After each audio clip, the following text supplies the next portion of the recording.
सुप्रभात विद्यार्थियों। आज हम अपनी इस वीडियो में विशेषण के बारे में पढ़ेंगे। विशेषण किसे कहते हैं? बेटा, आप संज्ञा और सर्वनाम के विषय में जानते ही हो। संज्ञा किसे कहते हैं? तो विशेषण होता है जो संज्ञा और सर्वनाम की विशेषता को बताते हैं। तो संज्ञा से हम परिचित ही हैं, किसी व्यक्ति, वस्तु, स्थान के नाम को संज्ञा कहते हैं। और विशेषण है वो जो हमें संज्ञा और सर्वनाम दोनों की ही विशेषता बताए, उन शब्दों को विशेषण कहते हैं।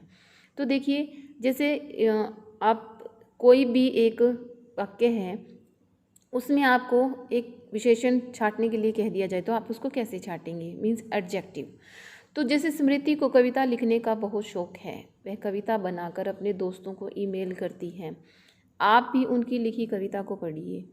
तो कुछ वाक्य दिए गए हैं, इसमें कुछ शब्द दिए गए हैं। देखिए, नीले नीले अंबर में काले काले बादल जो है वो घुमड़ घुमड़ कर आए, या ठंडी ठंडी हवा भी साथ में अपने लाए, देख सुहाने मौसम को मोर निकल कर आई, कुछ कुछ बच्चे लगे झूमने, कुछ बच्चे शोर मचाए, रंग बिरंगे फूल पत्तियाँ झूम झूम लहराए।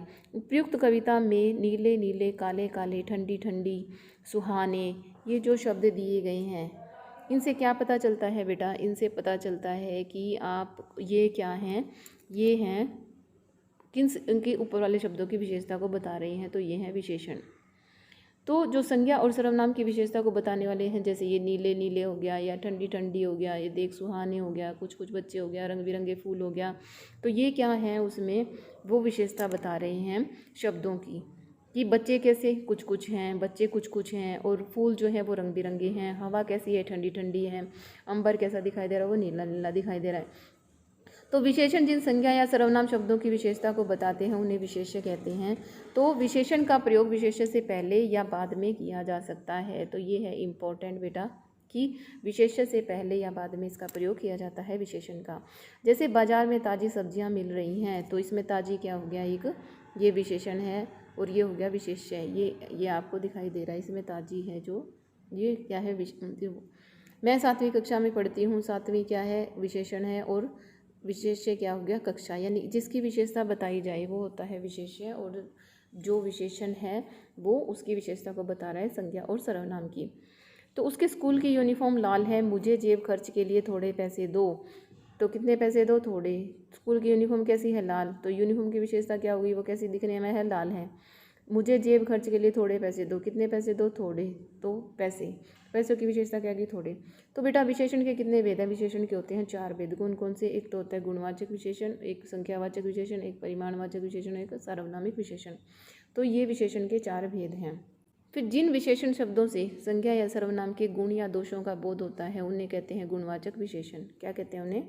गुणवाचक विशेषण। तो देखिए, जैसे सुंदर गुड़िया, गुड़िया कैसी दिखाई दे रही है? ये एक गुड़िया है, ये गुड़िया कैसी है? सुंदर। तो सुंदर क्या होगी? इसकी विशेषता होगी।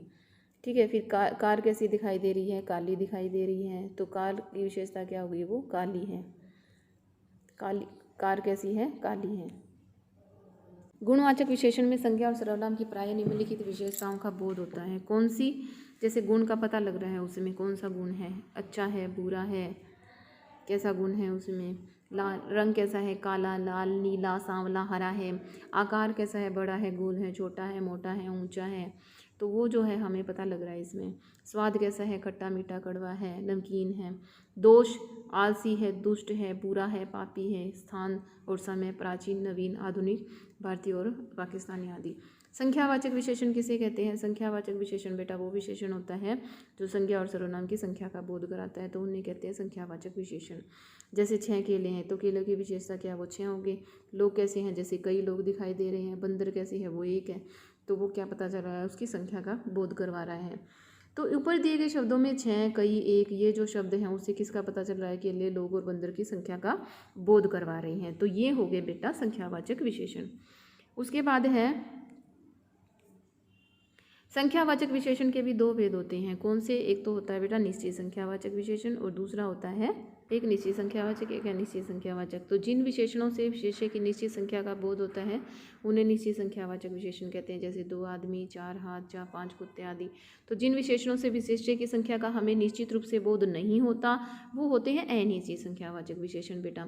तो जैसे कोई, कुछ, काफ़ी और कम आदि, तो इनसे हमें उसकी संख्या का पता नहीं लगता। फिर है परिमाणवाचक विशेषण। तो जिन विशेषणों से विशेष्य की मात्रा या परिमाण का बोध होता है उसे कहते हैं परिमाणवाचक विशेषण। जैसे डिब्बे में थोड़ा सा आटा बचा हुआ, थोड़ा सा आटा, यानी हमें ये नहीं पता वो उस क्वांटिटी कितनी है, उसकी मात्रा कितनी है।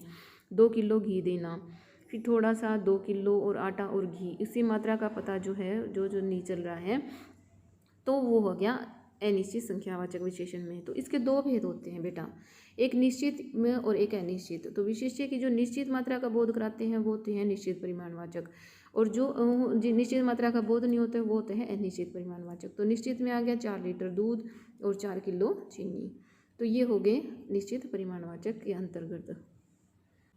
उसके बाद है अनिश्चित परिमाणवाचक विशेषण। तो जिन परिमाणवाचक विशेषणों से विशेष्य की मात्रा का निश्चित बोध नहीं होता हो उन्हें अनिश्चित परिमाणवाचक विशेषण कहते हैं। तो अनिश्चित परिमाणवाचक विशेषण वो होते हैं जिनमें हमें उसकी क्वांटिटी का नहीं पता। तो देखिए बेटा, जैसे उसको कुछ खाने को दो, कुछ यानी उस हमें मात्रा का नहीं पता या चीज़ का भी नहीं पता कितनी क्वांटिटी में। रात को सोते समय थोड़ा दूध जरूर पिया करो, थोड़ा यानी कितना ये नहीं पता, 1 गिलास पीना है या 1 कप पीना है, तो हमें उसकी मात्रा का ज्ञान नहीं है। परिमाणवाचक और संख्यावाचक विशेषण में एक अंतर होता है बेटा। तो जिनकी हम गिनती कर सकते हैं वो तो संख्यावाचक विशेषण हो गए, और जिन विशेषणों को नाप तोला जा सकता है उनको हम क्या कहते हैं, परिमाणवाचक विशेषण कहते हैं। तो जिनकी हम गिनती कर सकते हैं वो संख्यावाचक विशेषण हो गए, और जिन विशेषों की नाप तोल हो सकती है उन्हें हम क्या कहते हैं, परिमाणवाचक विशेषण कहते हैं। तो 2 कप कॉफ़ी के लिए काफ़ी दूध है, काफ़ी दूध मीन्स पर्याप्त है उतनी उसकी मात्रा। तो कुछ सब्जी देना, कुछ, हमारे घर में बहुत अनाज है, बहुत। तो संख्यावाचक विशेषण 2 कप का कॉफ़ी के लिए काफ़ी दूध है, कुछ किताबें देना, हमारे घर में बहुत सी चादरें हैं, तो ये जो है संख्यावाचक विशेषण में काउंट हो गया क्योंकि हम उनको काउंट कर सकते हैं। तो इन वाक्यों में काफ़ी कुछ बहुत 2 शब्दों का प्रयोग हुआ है जो विशेषण भी हैं। इन वाक्यों में आए दूध, सब्जी, अनाज को गिन नहीं सकते, जबकि कहते हैं कप, किताब और जो चादरें हैं, कहते हैं हम किताबों को, चादरों को हम क्या कर सकते हैं, गिन सकते हैं, कर सकते हैं ना। दूध को भी लीटर में नाप सकते हैं। तो काफ़ी कुछ सब्जी और बहुत अनाज और परिमाणवाचक विशेषण के उदाहरण हैं। तो 2 कप, कुछ किताबें और बहुत सी चादरें जो है वो संख्यावाचक विशेषण के हैं। सार्वनामिक विशेषण बेटा वो होता है जो सर्वनाम संज्ञा से पहले आते हैं, संज्ञा से पहले आने वाले जो उनकी विशेषता का बोध करवाते हैं, तो वो सार्वनामिक विशेषण होते हैं। इनका एक अन्य नाम भी होता है बच्चे, वो होता है संकेतवाचक विशेषण भी कहा जाता है इनको। तो जैसे यह बच्चा, यह जो है वो क्या हो गया, सर्वनाम हो गया।